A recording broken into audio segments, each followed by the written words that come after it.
Good afternoon. This is George Cushman, Trustee Cushman, opening the Education and Planning Committee this September 4th, 4:30 p.m.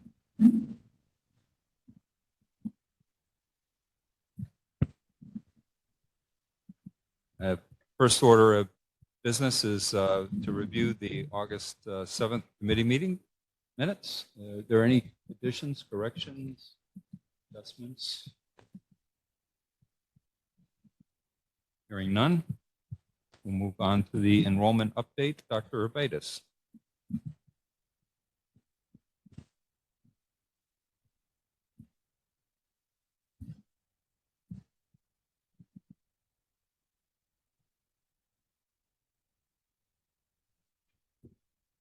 Good afternoon, everyone. Good afternoon. Carol Urbatus, and I'm going to provide you with a live update as of this past Friday, August 30th, in comparison to the report that was in your packet dated August 23rd. So as of this past Friday, headcount enrollment for the fall is at 6% increase from fall 23.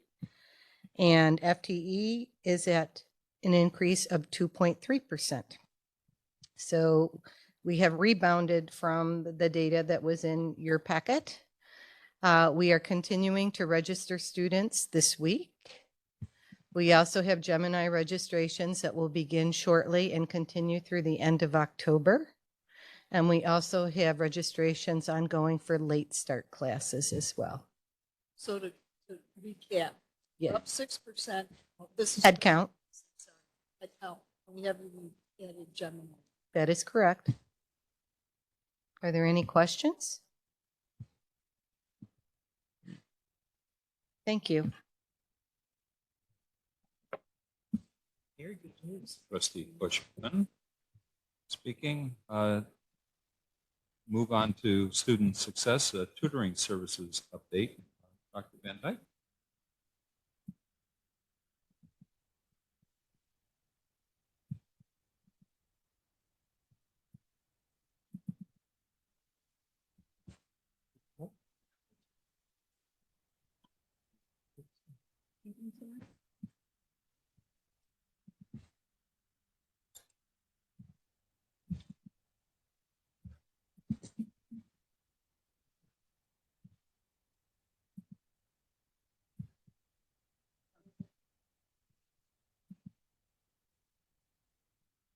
All right, so while that's coming up, can you all hear me okay? All right. So while that's coming up, I just want to introduce myself. I'm Rick Van Dyke. This is my third year at FLCC as the Assistant Director of Tutoring and Learning Support. I come here after 25 plus years of doing learning support at all different institutions of higher ed. So, and I want to thank you all for listening to me today. And thank Laura for putting me on the agenda. I think we've done some fairly exciting things in tutoring services, and I wanted to have the opportunity to share them. I can get you to move it forward. Okay. It's that forward button there. Good one, okay. All right, so this first slide is really meant to be a sense of give you a sense of the scope of our reach across the campus. We have in AY 23-24, we served 858 individual students. It's a 15.6% of the total headcount at FLCC, which is phenomenally high. My experience is that oftentimes tutoring services reach about 10% of the total student population. So we're in great shape, but of this number, only about 14% of our total services were delivered online. And given the sheer numbers of students that we have who are primarily online, this has to be a focal point for us going forward.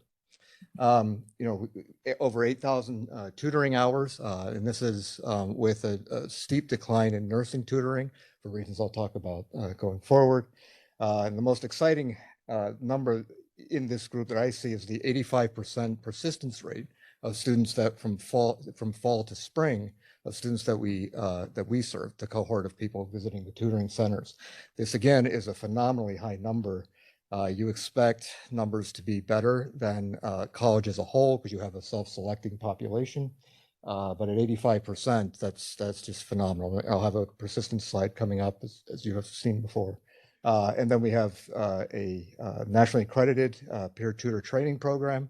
We maintain that with its rigorous guidelines, and we'll have to reapply and improve those standards going forward. But we managed to get 7 peer tutors certification in the past year. So I've got control of it.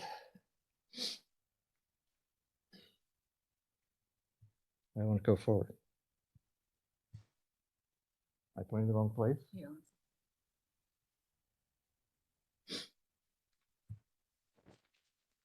Doug, Oh yeah, please. Dr. Van Dyke, Yeah. Trustee Mahalik. I was wondering, just remind me, are the peer tutors paid tutors or are they volunteer? They are paid tutors. There are no volunteer positions in tutoring services. Yes, they're paid. The peer tutors are paid minimum wage, right? But it's an applied learning opportunity for the tutors as well. All right, so with the inclusion for the first time of full-time coordinators in all 3 of the named tutoring centers, the Math Center, the Science Incubator, and the Right Place, we were able to do an awful lot of activities to bring more people into the centers. The timing of my hire was coming right out of COVID, right? And so part of our task over the last 2 years has been to bring people back into the physical spaces and you know, to provide the services that we've had in the past. But as part of that process and part of what we've done, we are improving the intake process and making sure that our data is as sound as possible in understanding who's accessing our services and at what level. We have, and part of that is the creation of a data dashboard by APCI that when it's fully developed, we'll be able to cross-reference student performance with student demographics as well as usage rates. And you can kind of take a look at that. But the other sort of really exciting thing in this list is the $39,000 infusion of support for us to retrofit the tutoring centers to be as accessible as possible. And if you want to take a look at the Right Place right now, much of the improvements that we have in the physical space are in evidence there right now. It involves fully accessible tables, adjustable tables that are mobile. Everything is mobile. Our electronics are tablets and laptops. And we also look to build in more private spaces for online tutoring from the center itself. And we brought in accessibility software to be put onto those laptops. All right, so you got it? Okay, so this is the retention data that I was talking about. And you can see the first column is the retention rate. Second column is what FLCC's overall college retention rate is. And then the plus or minus between those 2 levels. You can see that year over year, the fall to fall in the 2 years that I have the data, we've done phenomenally well. You know, usually we're looking at about a 10% difference there. At 17, that's pretty phenomenal. And then the fall to spring retention as well for the 3-year period. If you take the retention rate for the college and apply it to the entire student headcount, removing the data from the centers themselves, come up with numbers like 96 additional students persisted from fall 22 to fall 23, and 50 additional students from fall 22 to spring 23. So.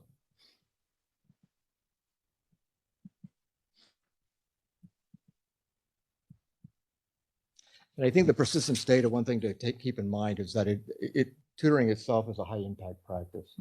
And high impact practices are things that speak towards retention by giving students multiple touch points that they're confident accessing at a college. And, you know, we are a hip and an effective one at that.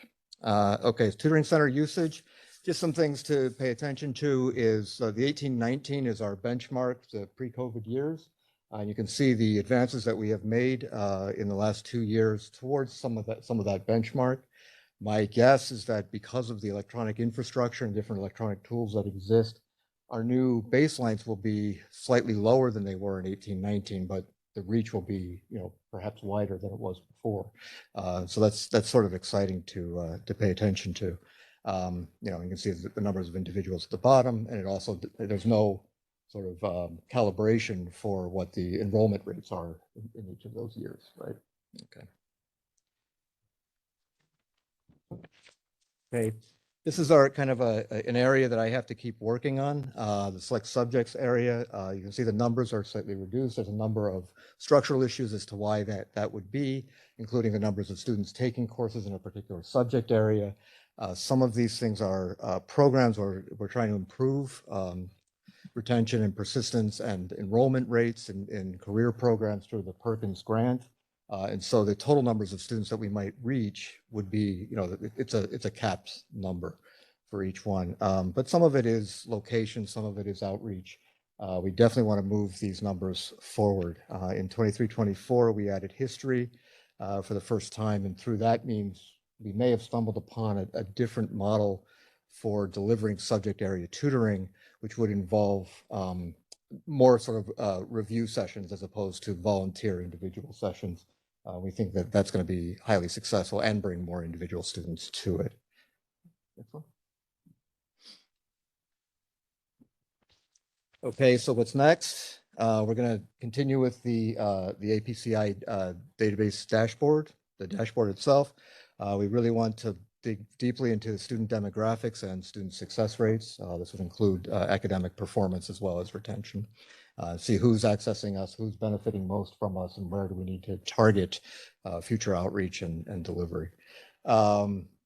We have to develop the outreach efforts for online students, and I'll talk to you about that in just a second with the Thinking Storm data. What we would like to do is align reporting goals with the ICLCA Centers of Distinction criteria. The cost to actually get named a center of distinction is prohibitive, thousands and thousands of dollars. But if we can align our outcomes with what the criteria are, we can claim to be, a center of distinction of sorts. You can kind of look at the rest of this, but a lot of it's just trying to get all of our services, improve our services as much as possible going forward. All right, and the next one, you get to pull up the next file for Thinking Storm. Yeah.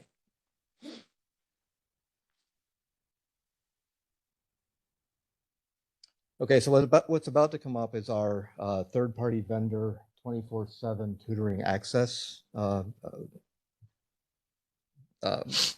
app or something. I don't know what we call that as a noun. But what it does is it gives us wide reach. Students can access this 24/7. It also gives wider reach across subject areas that we wouldn't have the wherewithal to service otherwise. And you can see from these numbers, this is officially off of the Thinking Storm site itself. The numbers aren't total. You can see how they're distributed there. The total hours were 321.9 hours.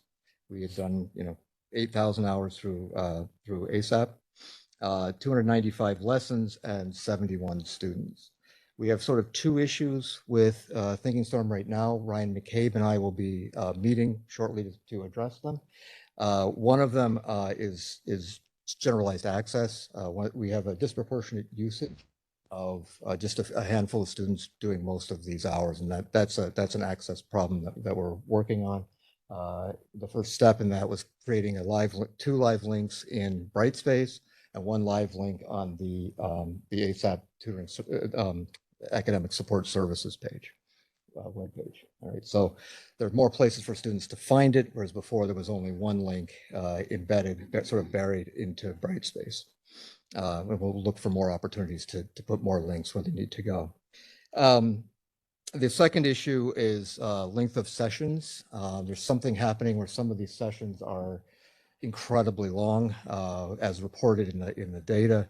There was a session, this is a complete anomaly, but there was one session that was 8 hours. There are several sessions that were more than 2 hours long. And as a tutoring coordinator, I find myself a little leery of what that might mean. Did the tutoring sessions actually last that long? And if they did, what was covered and how was that within the best practices of tutoring? So I think it might be something as simple as getting Thinking Storm to put a time limit on each session. And it might be a 2-second fix, but we want to talk about it and think about how to maximize the quality of delivery through Thinking Storm. Yes. Data around intelligence. It is, yeah. It was an engineering student. Yeah, it was accessing Thinking Storm quite a bit. All right, and that's all that I have. Are there any questions? Yes, please. Trustee Mahalik, when you are doing your demographic connections, will you be including the accessibility results to evaluate how that program is working? It's in mind. The issue that we'll face is, it's privacy, and exactly what data is available to us and how we can report it in the aggregate. I'm assuming we can overcome some of those issues, but how people are tagged and how we can get that out of the database is something of a difficulty, but I'm hoping to do that. One of the ways we're going to look at it is through the accessibility software. We'll look at the usage of that software before and after. We'll get a sense of how many students are using it. I think we can get a report on the individual students who are using it. So, yeah. The questions?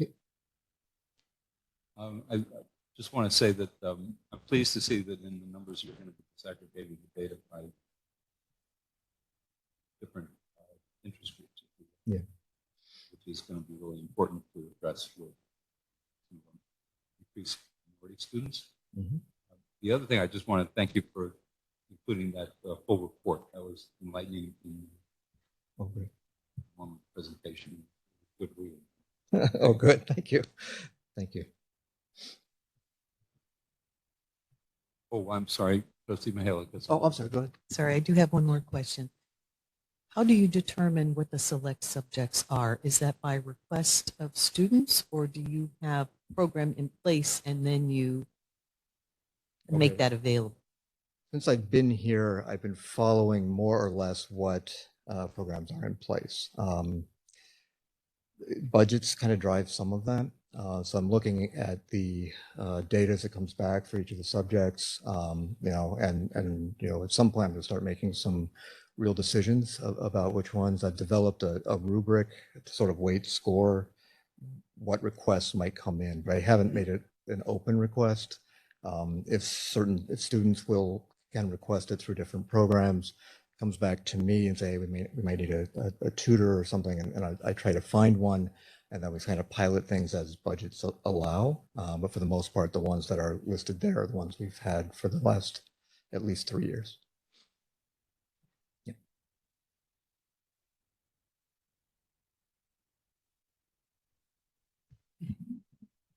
Trustee Willie, enjoyed your presentation. Thanks for all the detail. Okay. Thank you. My question was assistance, not just in continuous enrollment. For example, when I worked for the college board, I spent an enormous amount of money on science performance at all levels.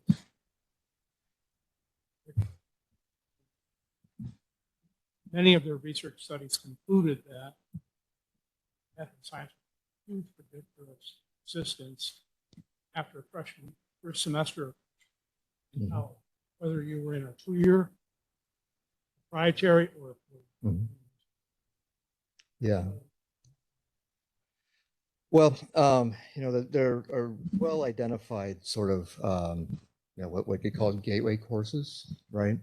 That students, if they succeed in those courses, sort of indicate a kind of college readiness and an ability to take on future courses, more advanced courses, because they have the established skill sets, right? And math and science courses typically, are among that list.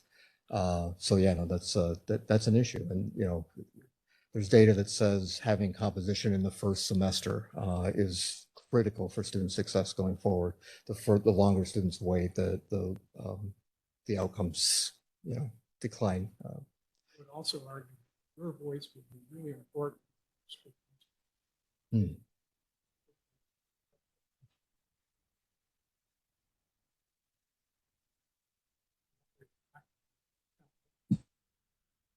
Way organized, Sure. assigned to. So superintendent schools are always loved it. And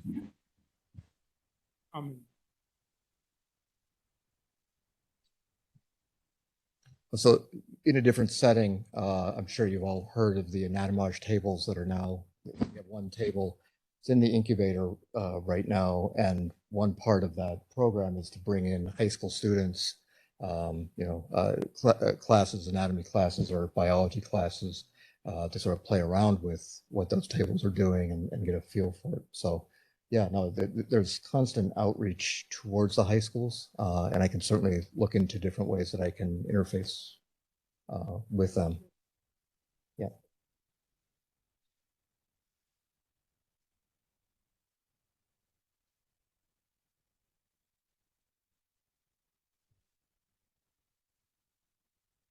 It's fascinating. It's truly fascinating.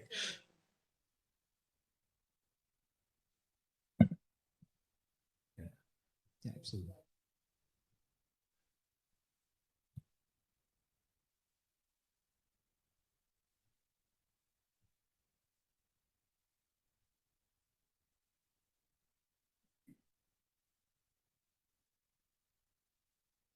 Oh, wonderful. Thank you. Thank you.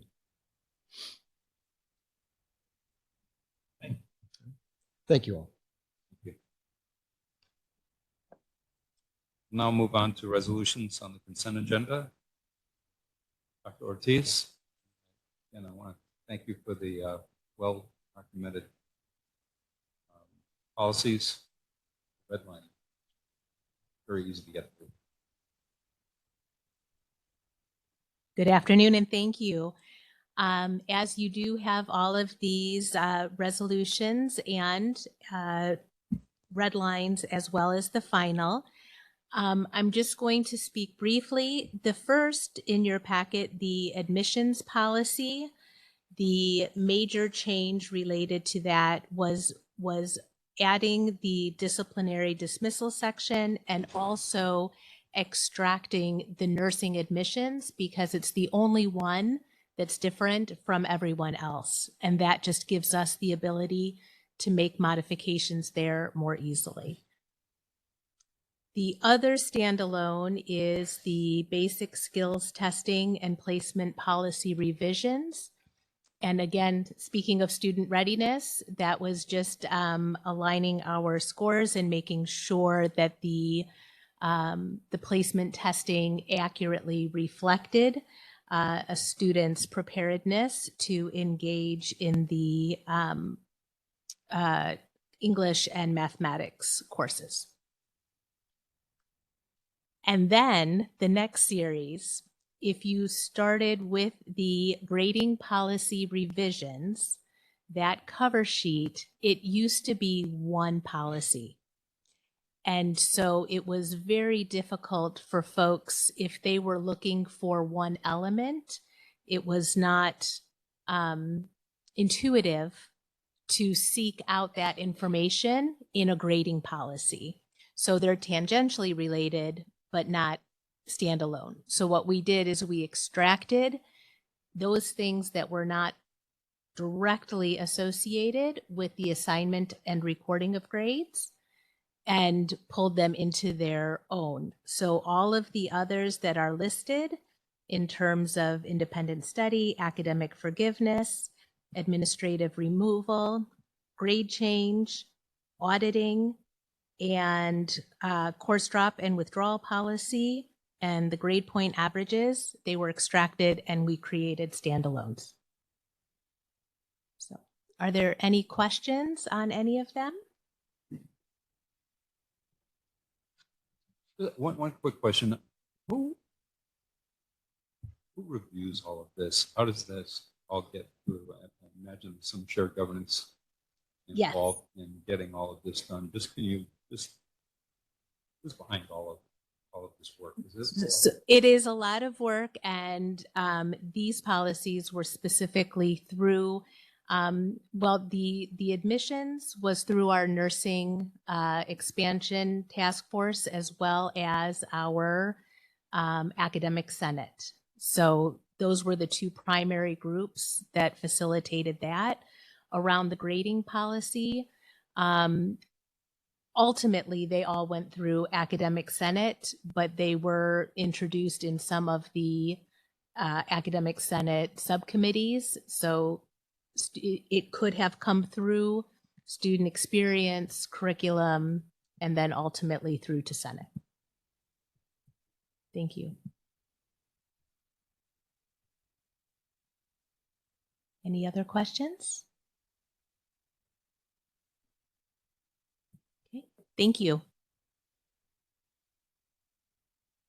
It's the last resolution from Kimberly?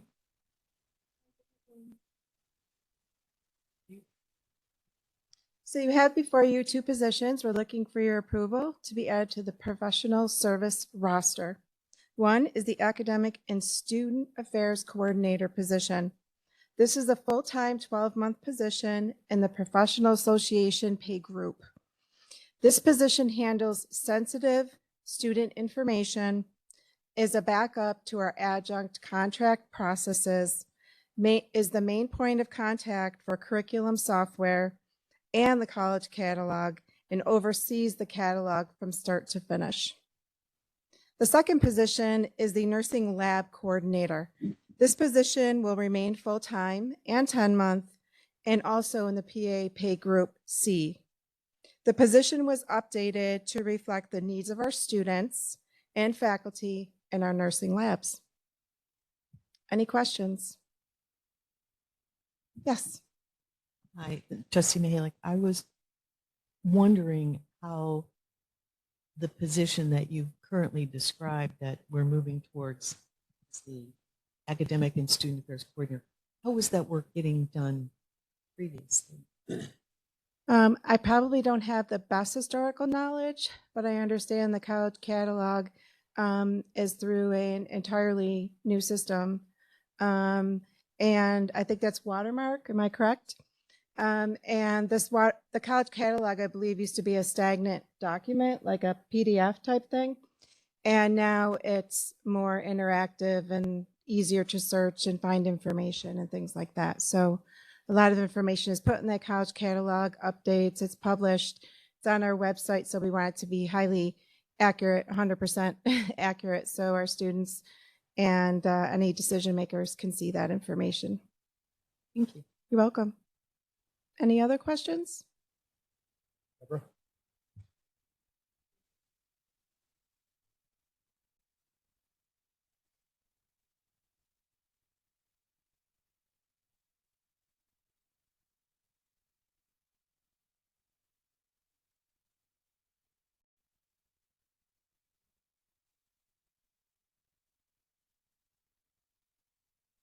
Yeah.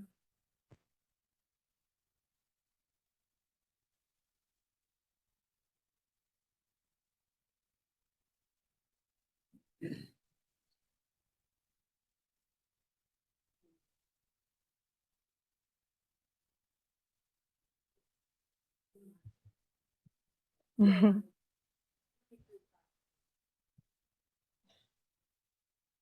Interesting. So will that probably mean additional, because you said it's going to affect workflow. So that would probably result in additional reworking of job descriptions? Is it to that extent?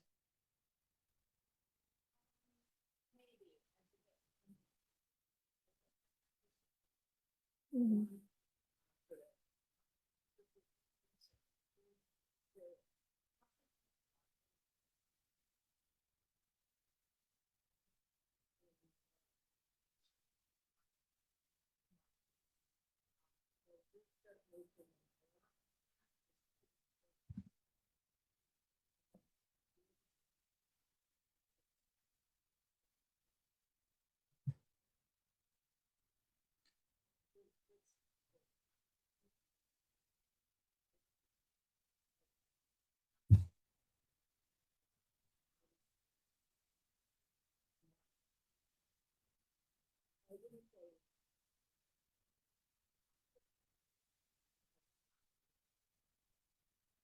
Thank you for the background.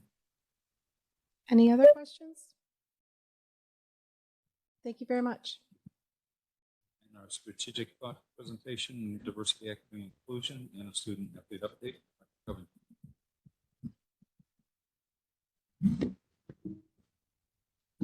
Good afternoon. You know I'm going to make y'all talk back to me. Good afternoon. Good job. Good job. Let's see if my clicker's working. My clicker is working. All right. So I'm just going to be giving you a very quick update in regards to what the campus is doing around diversity, equity, inclusion, as well as athletics.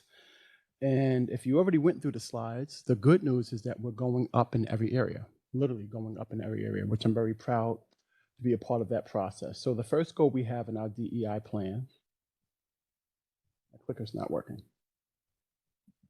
Yep, up. My clicker has delayed onset, apparently. Okay, here we are. Okay, the first goal is to increase diversification of our FLCC personnel. So what I've provided you with today is some employee application data that I got through our wonderful human resource office in regards to the number of candidates who applied to the college in 2022, 2023. Then we have the breakdown of that information in regards to 4 different areas, including gender, race, veteran status, and disability status. Primarily, one of the things that I've really been focused on specifically is race. Not to say that the other areas aren't important, but obviously as a predominantly white institution, we're looking to bring more students in who are going to be reflective of our student body, specifically relevant to our racial demographics. The next information that I shared with you was from 2023. Come on. It's kind of slow. 2023, 2024, we have a lower number of candidates who applied to the college. Regardless, we do have some changes here when it comes to the 4 areas, as I mentioned before: gender, race, veteran status, and disability status. In regards to the summary of that, in 2025, for 2022, 2023, 25% of our employee applications were from underrepresented minorities. And for 2023, 2024, 22% of our employees were coming from underrepresented minority populations. So we have a system here called Clear Company. If this thing continues to do the delay, I may ask you to just put in the slide, okay? Wonderful. In regard to the current campus composition, I'm very happy to share with you, if we look at fall of 23 versus fall of 24, the numbers have gone up in regards to underrepresented minority student populations. One of the things that I've always communicated specifically about FLCC is our geographic location. So we are located in between 2 major cities, i.e. Syracuse and Rochester, right, which have more diverse populations, but they also have their own community colleges. So it's going to take a unique individual who may actually select to come here in Canandaigua, which is overwhelmingly white. Most people of color are not necessarily going to want to come here, but not impossible. Obviously, I'm here. And obviously, as you see with the numbers are continuing to go up. I would say the challenging, I won't say bad, but the challenging news is, as you see with the overall number at 5%, clearly we still have work to do if we want that overall number to reflect what's reflected in our student population. Okay. I'm going to politely ask. Oh, God, okay. If I have one more glitch, I'll make you. You'll be Vanna White. Okay. In regards to future analysis relevant to this, I have here that I'm going to be doing a little bit of a deeper dive. So I had a conversation with Human Resources. So as we continue to do searches, I'm going to be looking at some different things, including number of employment opportunities per semester, the number of applicants for each vacancy, the number of underrepresented minority applicants for each vacancy, the progress of whether or not those candidates are moving forward in the search progress, and looking at the rationale behind their lack of selection. So what I mean by that is not strong arming the search, but more so, we may have a variety of individuals from diverse backgrounds who may be applying for some opportunities here, but they might not meet the qualifications, right? So we want to get a better understanding of those numbers versus what's moving forward. Okay.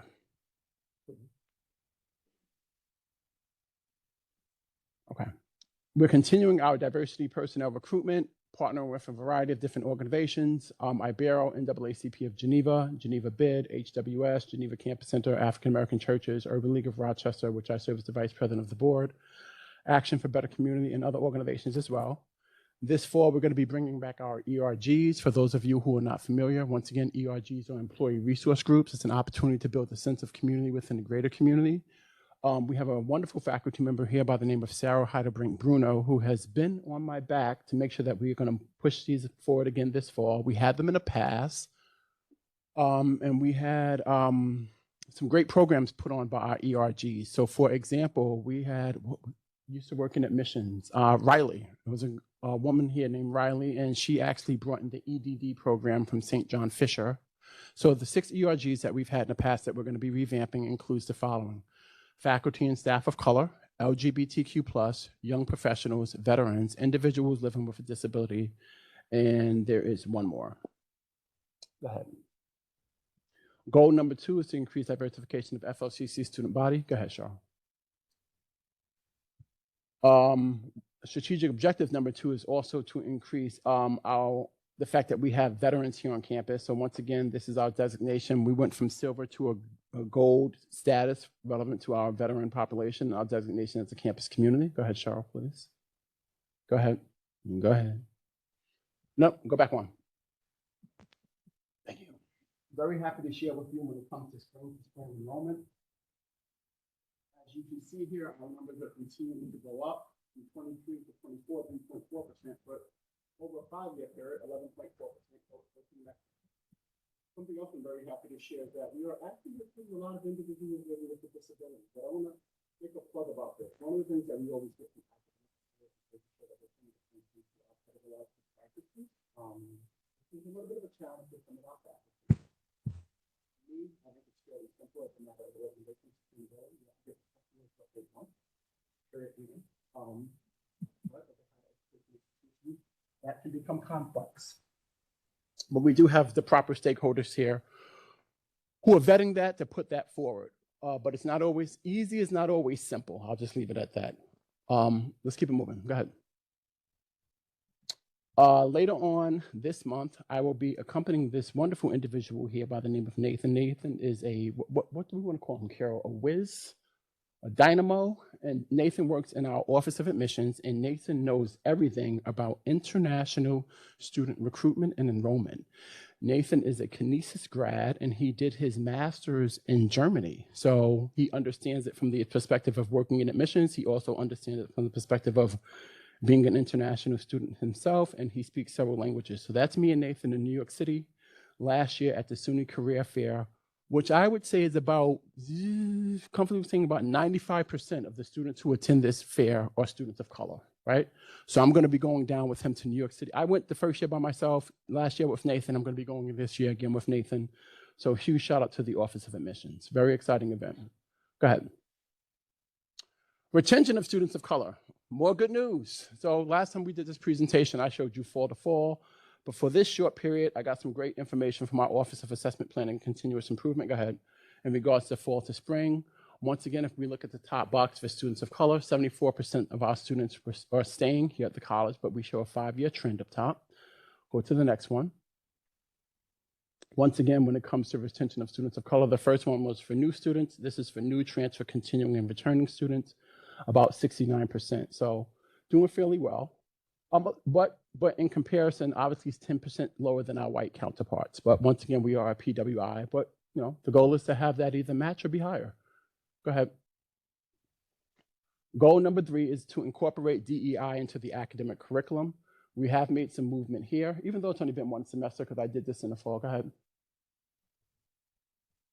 Creating inclusive class climate, incorporating DEI, diverse perspective. Go ahead, but I want to show the numbers. So we moved up from 48 to 51 faculty and adjuncts who were DEISJ trained or received a waiver. I got a request from a waiver from Tony Alvarado today, so there'll be another one that's going to be moving forward.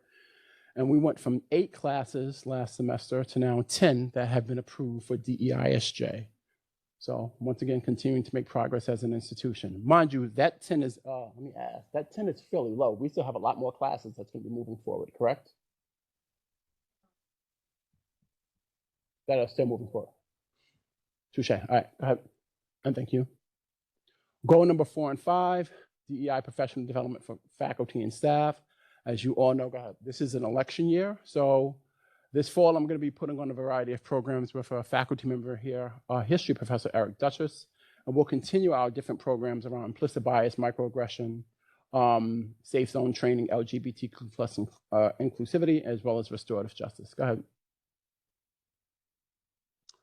ahead. Just some things that we do within the suites of Laker Landing. I had the opportunity earlier this semester to go do some RA training to make sure that we're having an inclusive environment over there. And I'm very proud to share with you that the makeup of the RAs this year is extremely diverse. We also, in the past as an institution, we had 1 RD, but now we have 2 RDs, right? So very exciting things going on in the suites. Go ahead. We revamped the FLCC Diversity Council. We are going to be having our first meeting of the fall semester later on this month. I shared this last presentation, but once again, we changed the name from the Presidential Diversity Council to the FLCC Diversity Council, for lack of a better word, to make it more grassroots. Some people thought that the name Presidential Diversity Council, I didn't, but others thought it was a little elitist. So we gave the people what they wanted.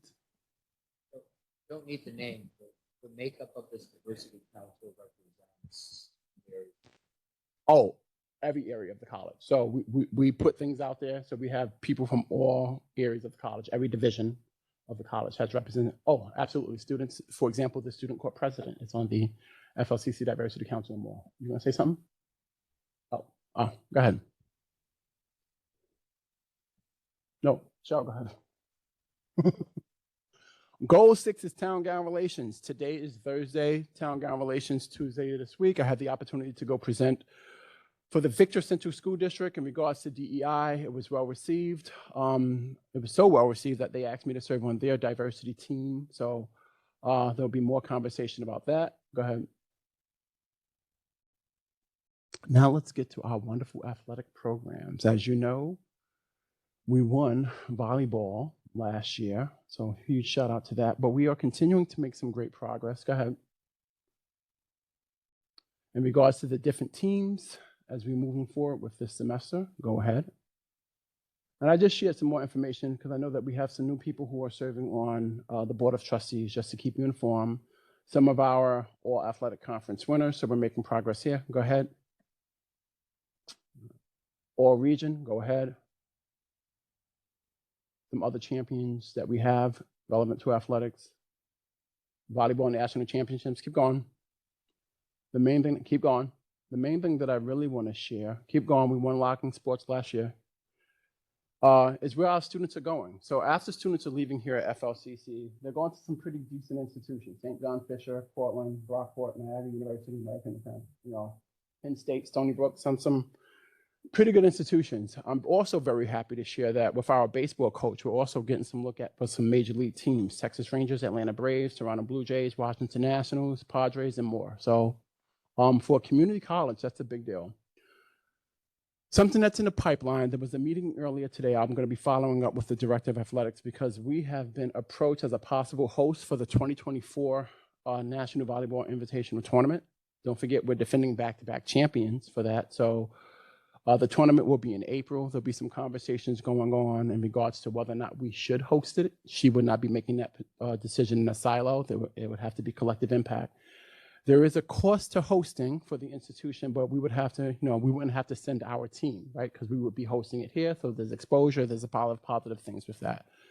So I'll end on this note. When it comes to DEI here at FLCC, though we continue to have work to do, I'm very happy to share that there's upward trends in every area. Yeah, and we're doing some great things in athletics as well. But I do want to open the floor just in case there are any questions. Well, thank you all very much for your time. You have a wonderful afternoon. With that, we'll take a motion to adjourn the Education and Planning Committee.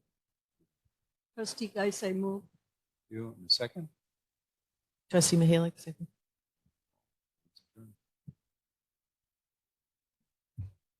Trustee Martin. Okay, good afternoon. Steve Martin here. Call to order the Board of Trustees, Finger Lakes Community College Finance and Facilities Committee, 5:15 p.m., September 2nd. First order of business is reviewing our August 7th, 2024 committee minutes. Thank you for putting those together. Any questions, comments, or changes? Jason, who's already there, right? Steve. Position. And you've got full agenda right in front of you. Kick Yeah, us off a with little, the little shorter than last month, but we'll. budget update and finance, please. Okay. Oh, Good afternoon or good evening. Here are the results for as of July. A little bit of a change since June as far as when you look at revenues. Some more pickup as we have invoiced our other counties for our chargeback revenue, as well as some more interest income from some of our cash investments that we have. So there's about another $100,000 or so that we are picking up between July and August as of today. We still have to work through some year-end entries, but that will be probably where revenue kind of ends for the year. So we have some grant activity where we have our indirect costs that gets booked into revenue as we finish up the year and work on our accruals. So some of that will pick up some of our revenue increases. Yes. Sponsor specific investment. Yep. That's the additional funds from Ontario County that's not in their sponsor contribution. So this year, SUNY has allowed me to keep it in our operating income. Next year it will be outside of this, so you won't see that line next year. So, other questions? I have one. Please, Even if you subtracted that out, the revenue would still exceed the. yes. Yep. Yeah, and a lot of that, when I look at the budget, how that was based, again, we expected a 2% decline in FTEs when we did the budget last year. We had a 6% increase on average, so 8% pickup there. We had a favorable impact because of higher interest rates. So our cash invested in 5.25% interest rate. So a lot of that has driven our revenue numbers up this year. Final questions on the revenue. Expenses. Oh, Thank go you. ahead, Sorry, Tom. Trustee Keller. Just one question about the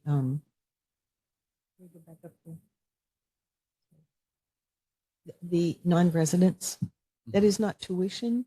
That is additional charges to students that do not hand in a CR. Also, our international students, there's a premium markup on that tuition that's recognized. so that's called out. It's Called out not separately. listed as part Yes. of the regular. Correct. Yep. The tuition is our full-time tuition rate for a resident student. So Thank you. Other questions on revenue? All right, expenses, please. expenses as of July, we're right on track with where we are budgeted. We do have some prepaids that we're still recognizing, so there will be some impact from that that will be recognized in these statements. We do have vacancy savings from in our salary lines, so I do expect that to come through. And then some equipment and supplies and expenses. Some of it was budgeted this year, will carry over to next year, so we'll have some encumbrances that do carry from this year's budget. So I'll pull that out separately in the August, or probably come in October, maybe even November as we get through year end. I'll come back and present kind of our August results. Also a good report. Other questions on expenses? Else around the table. Okay. Thank you, Jason. Anything final on the? Nothing on the budget. We're trying to work with Bonadio and coordinating a time for them to come in and do the audit. I'd anticipate that to happen in later November. early December timeframe to help meet the kind of coming here and presenting the final results in March. So we'll be busy in year end over the next couple of months trying to get the books buttoned down. Okay, Trustee Martin here, and again, Jason, maybe the resolution. Yeah. Please. The first one is to accept the request for proposal with Ricky Van Camp, not to exceed an annual cost of $15,000. That will be for 3 years, and then we'll have 2 additional 24-month options. So I think Ricky's been our photographer here for many years. So the next one's actually, we had the wrong company name. So for you guys had approved this was our printer lease. So this is just to rescind and then approve the right name and address for the next 2 resolutions. And then the quote acceptance with Sheen and Shine, who currently services our Newark and Victor campuses. We're continuing to evaluate our needs at Geneva and viticulture. This was previously done by a part-time custodian. He left in January, but we're still evaluating the need in Geneva and viticulture to ensure is it a part-time or full-time position that's needed. So to continue those services, we've continued to work with Sheen and Shine. This will take us through December, but we will be evaluating over the fall timeframe to look at that position that was previously occupied there. Budget transfers. Budget transfers, just it's like moves within the departments, making them make sure that the expenses are lined up appropriately with where they're coded. Anything else to bring in front of this group? Your perspective? No, I think, definitely a great year that we're going to come up with here for 2024. I think, as I've shared when we were at Mueller, there is thoughts on our bad debt allowance. So in the October meeting, we'll bring in write-offs. There is some old stuff that needs to be written off. So some accounting stuff that will come. The number will be probably larger than what you've seen in the past, but it is to get our books looking the right way. It's really us to continue to focus on revenues have been up, but we have to ensure that our students are also paying. Right now, we don't have a trigger or mechanism to necessarily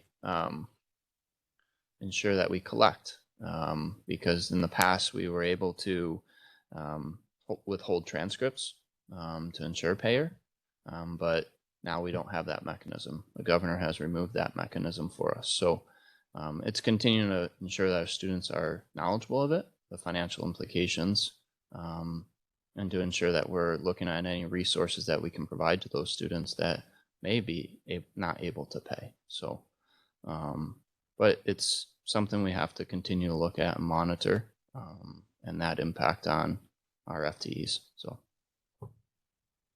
questions of Jason? Seeing none, thank you very much. It's 5:24 and we'll adjourn. Guess we need a motion, please. Trustee Estes and Trustee Russell seconds. All in favor? Aye. Trustee Cass, Chairman Cass. Back to you. Trustee Martin. Call the Board of Trustees meeting to order. Is there any community here who would like to speak or online? Oh, thank you. I'm going to start with, we have a trustee resolution I would like to read tonight, please. Whereas New York State Education Law, Section 6306, specifies that the Spring Lakes Community College shall be administered by the Board of Trustees, 5 appointed by the local legislative body or board, 4 by the governor, and 1 elected from the student body. And whereas the Spring Lakes Community College Board of Trustees shall appoint a president for the college, subject to the approval by the State University trustees. Whereas the Finger Lakes Community College Board of Trustees may enter into any contract or agreement deemed necessary or appropriate for the effective operation of the college, including but not limited to the employment contract with the president. Whereas the responsibility and the authority to conduct the annual performance evaluation of Finger Lakes Community College president to amend the terms of their contract rests entirely with the Finger Lakes Community College Board of Trustees. Now therefore be it resolved that the Finger Lakes Community College President's performance appraisal, performance evaluation, and performance review, terms and conditions of their employment contract can only be influenced by altered or amended by negotiations between the President and the Board of Trustees of Finger Lakes Community. Are you looking for a motion? Before we do, could I ask one thing? Sure. Just for public knowledge, why this resolution was prepared? Yes. That was good. George?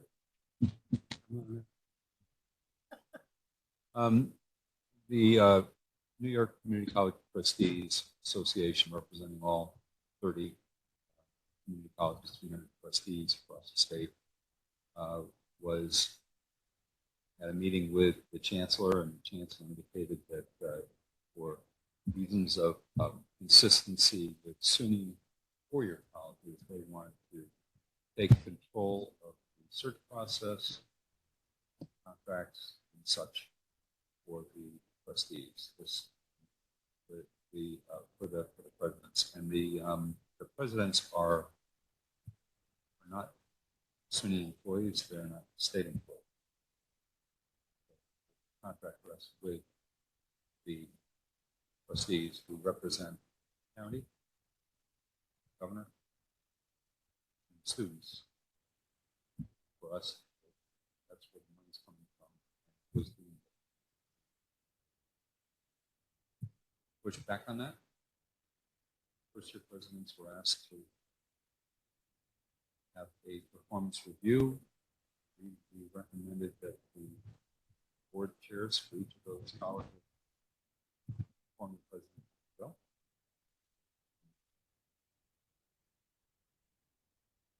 Chancellor is attending our event this year, but it's Christmas break right now. It's just a very important thing for retaining control, particularly the county. Counties do contribute state,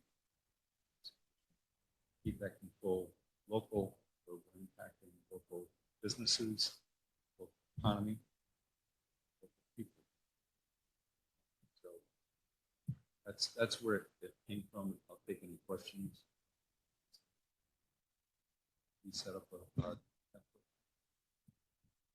solution, all similar.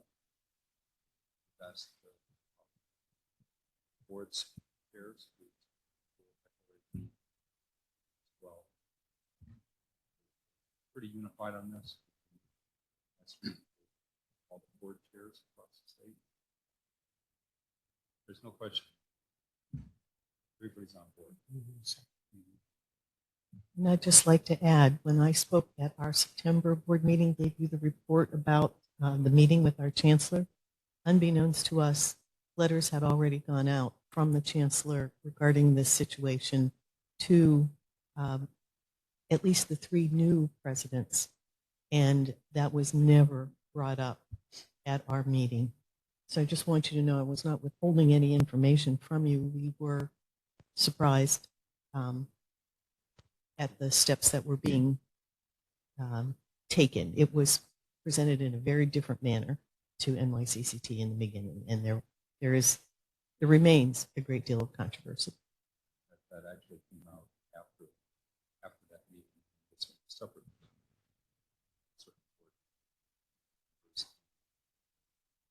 Presidents.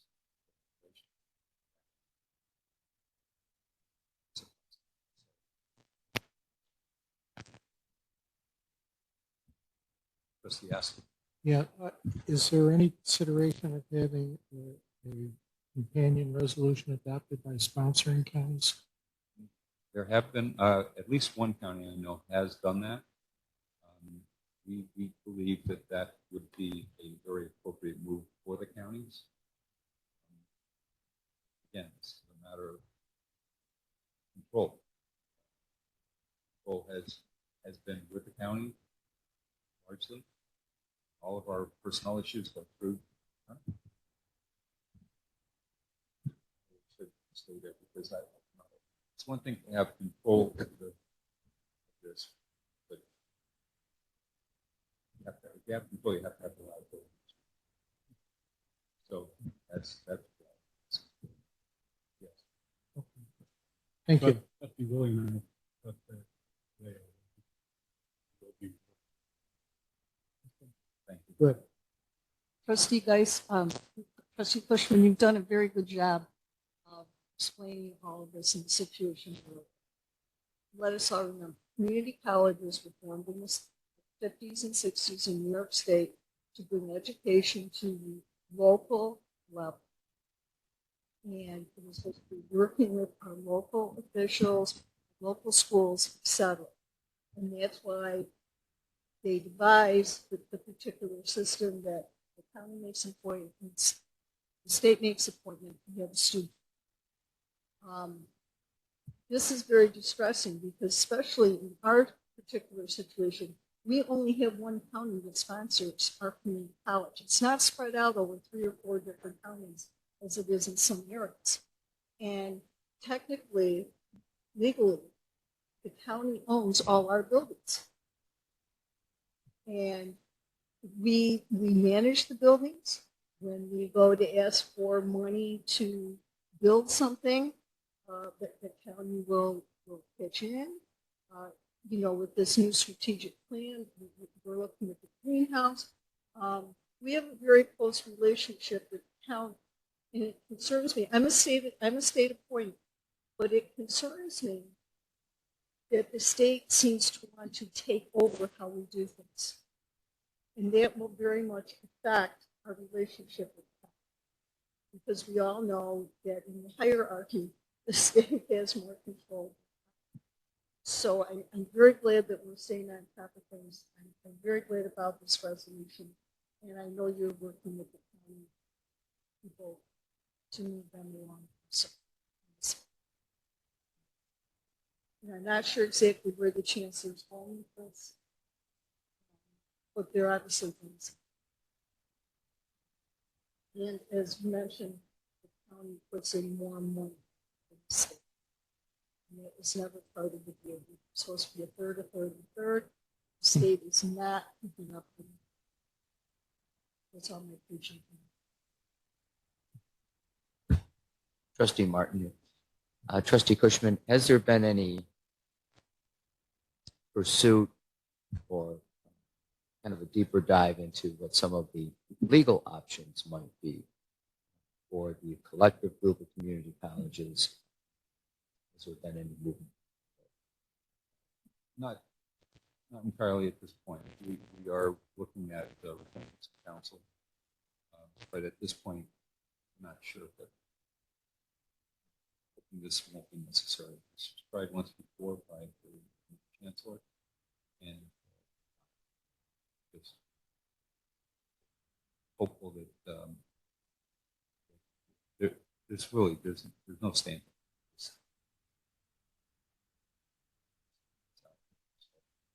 At this point, we hope we don't. Thank you.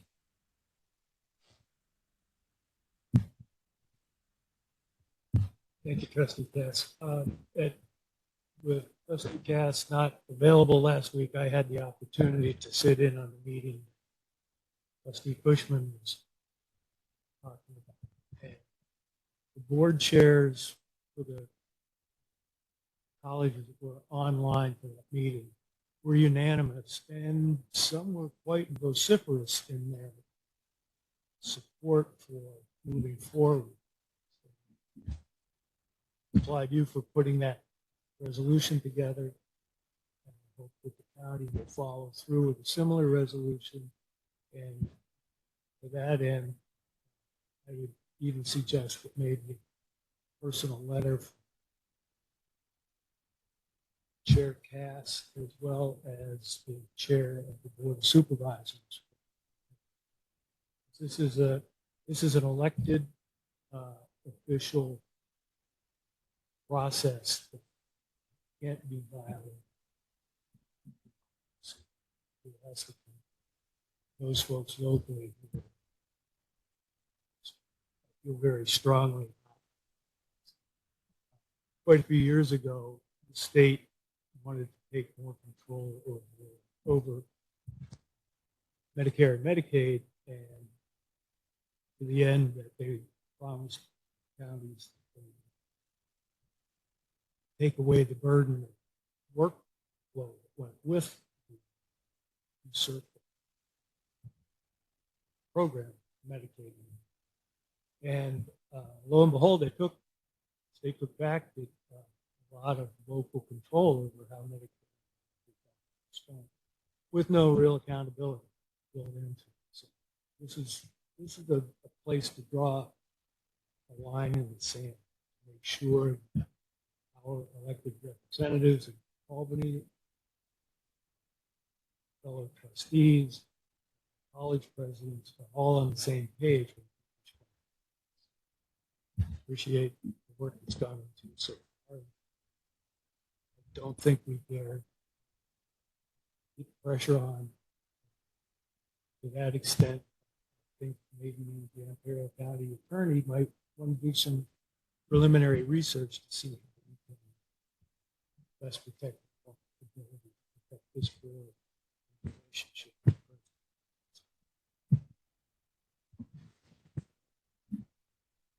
If I may, Trustee Cushman, just Trustee Martin, one thing I did mention, you asked about legal, but what we do have is out of that meeting, there is a small subcommittee of 3 board chairs that is going to be working on this issue and really kind of, so that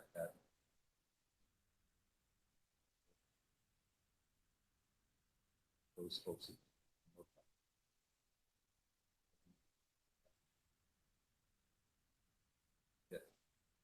got limited resources.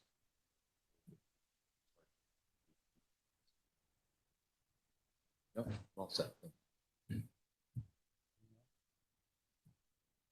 Make sure we got it on public record.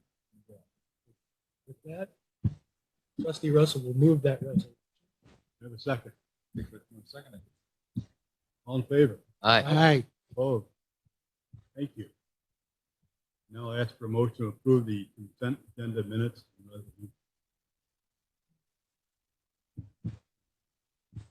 I'll second. Yes. All in favor? Aye. Opposed? Thank you. For the old business? New business? Okay, I don't have a chair report. Okay, first off, I would like to thank everyone for the great work that occurred during the opening day ceremony, compliment Dr. Ortiz, and everyone that participated in the opening day ceremonies, that included all the activities that occurred with the FLCC Association from the students on board.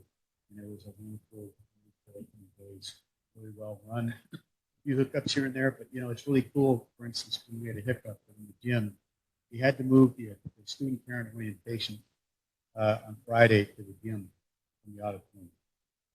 That's how big it was. And so really, really great kickoff to the start of the year. And then when you start looking at the start of the year, if you want to observe something really, really neat, we'll drive down to the G lot one of these mornings and see where we have to have students park their cars for the first time since 2019.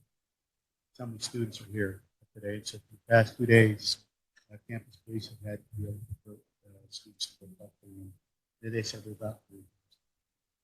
So it may not be like it was a long time ago with the peak of the Great Recession. All the students that are that's a great sign. And so a lot of people went into not just the opening days itself, but the preparations that went to get all the students that are registered and on hold now in the rooms. So So very grateful for the entire staff, faculty. We met faculty that were supporting registration. So great effort from the U.S. trustees for very proud of what the employees, faculty, staff. So really good news. Second, we have requirements from SUNY to knowledge plans for Title VI issues on campus if we should have them for us. We'll get something tonight. Student affairs staff, Dr. Covington and Matt Graff, preparations for that document. SUNY, much of it's really an extension of what we'd already thought. But we have a requirement that we have to have everyone trained up in Title VI and Title IX type of activities. We're very close. Kim, do you know when we launch the know before for those two? What's that? Great. So tomorrow morning, and let's make sure we have the trustees well sent that training as well, so that you all see it, participate. It's not long, but it would be important for you to also acknowledge and understand the challenges that are for taking care of the Title VI. I'd like to acknowledge great work that some of our faculty and staff do at our college. And first off, Deborah mentioned, it was in my report, Deanna Mataj is available in the incubator for review, although when I went up there the other day, TV screen wasn't up yet, but it's pretty neat to take a look at that. When you get a chance, through the college campus, please wander up to the incubator, check it out.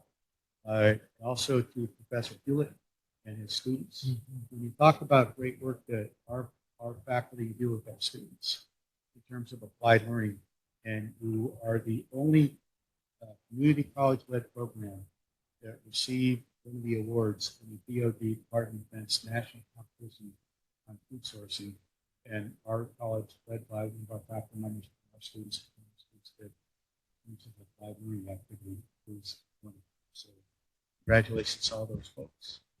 And that I'm going to move my report. Oh, no, one more thing. I did highlight it in there. You're talking about opportunity innovation. We have another county that's 2 counties that asked our college to take over and provide LPN training for those counties that are in Tennessee's area because they can't provide it.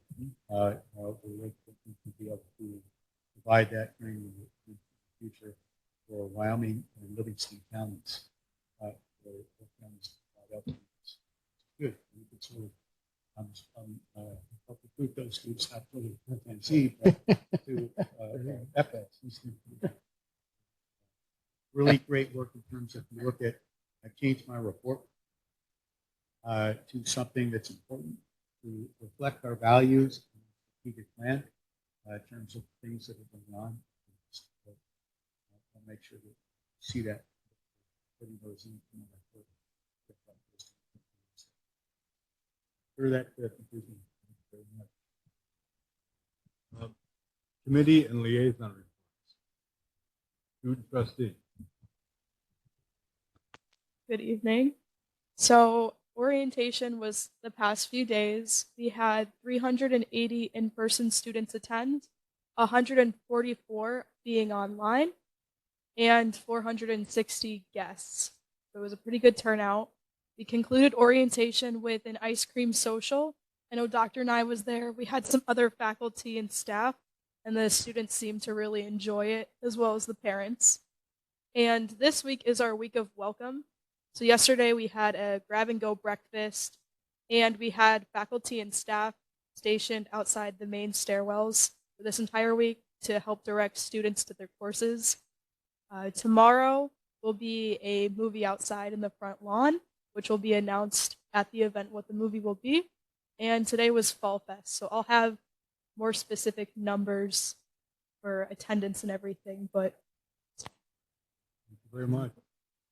Can I provide one extra comment about the students? And then the partnership with CMAC, and the CMAC donated 350 tickets to the Miranda Lambert concert. So the folks who are checking in for the suites for a lot of those students who have to go. And we said today the parents are asking for the tickets. another great example of great opportunities for students and partnerships.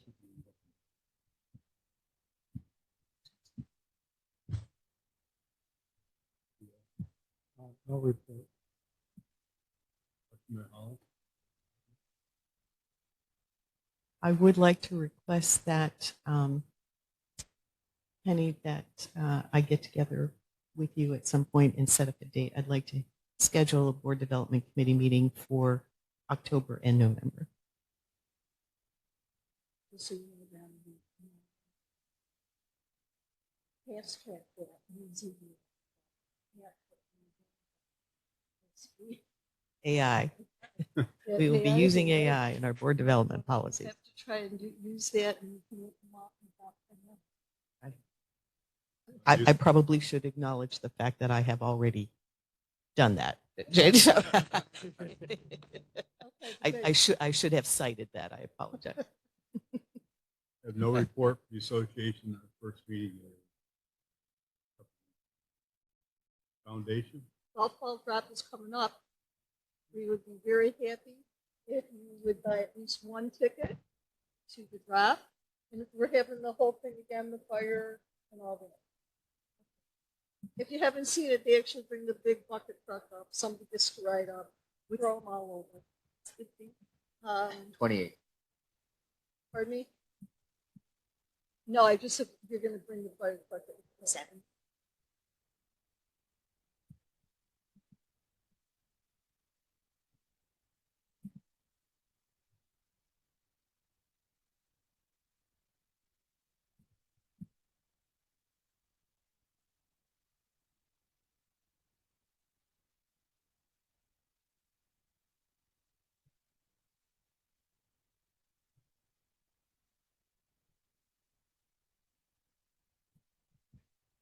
That's all I had.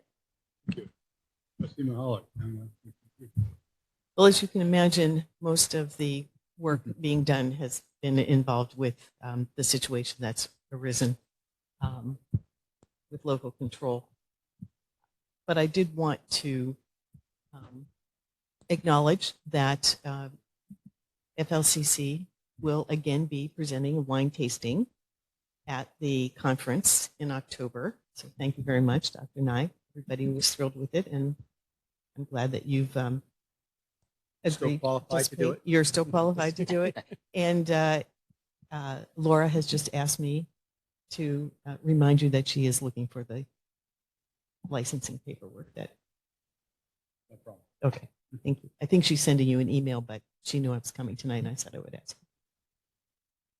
I also wanted to thank Christine Parker, the faculty guru of our anatomy and physiology augmented reality teaching. And she presented last year. It was a combination of AI and healthcare. The topics for this year's conference is AI and healthcare.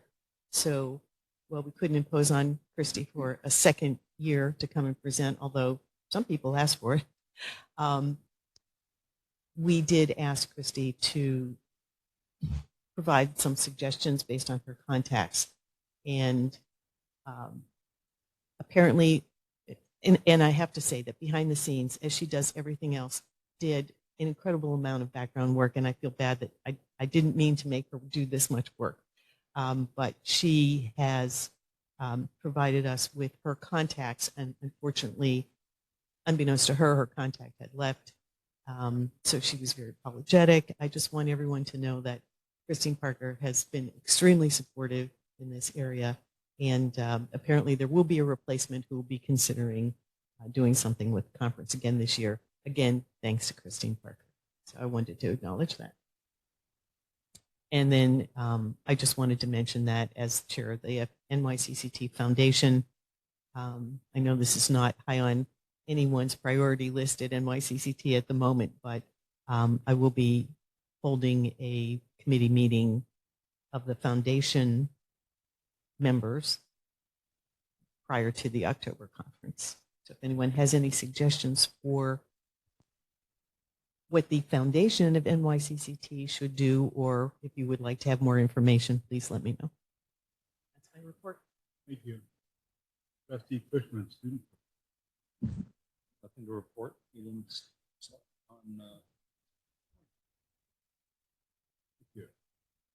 You know, I need a motion to go into executive session, to discuss matters regarding collective negotiations pursuant to Article 14 of the Civil Service Law, New York Public Officers Law, Article 7, paragraph 105.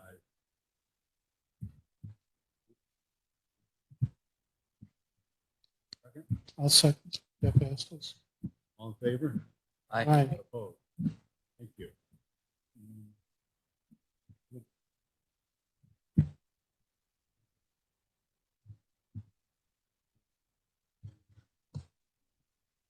You have to come back.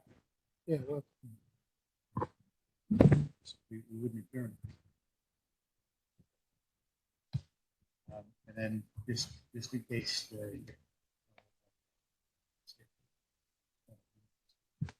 Absolutely.